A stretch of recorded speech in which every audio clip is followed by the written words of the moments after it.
shooting other people, but I mean, again, you're hearing rumors, you're hearing things whispered among people who are in the middle of a highly chaotic situation. So what the actual truth was, it's impossible to say. Right. Obviously, multiple eyewitness accounts can differ. People see different things, and then word of mouth, it's sort of like a game of telephone. The weapons that the police had who were on the scene, you said a group of police were behind a vehicle. Were they long rifles? Were they automatic weapons? Or were they pistols? At first, I thought police officers with pistols.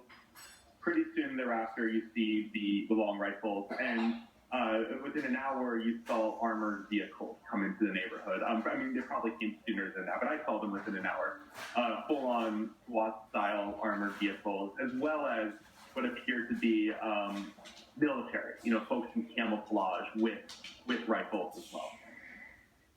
And did you stay around to see how the situation where that you witnessed how it ended, or did you leave? So I got out of there once I realized there was a guy with a machine gun who was on the loose.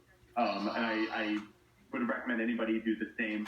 I needed to get back to my apartment building at some point, so I did a very circuitous route around. It was only about 30 feet from the apartment building I was staying in, but those are 30 feet I did not want to cross.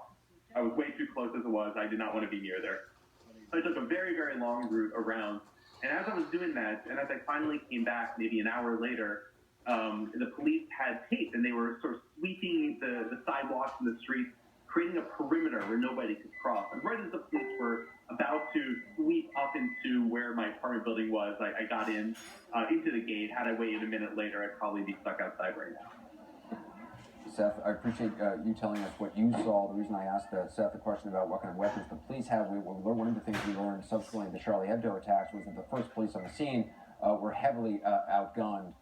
It was only later that police with more powerful weapons were able to respond. Julian Pierce was inside the Bataclan Theater when the attack there began.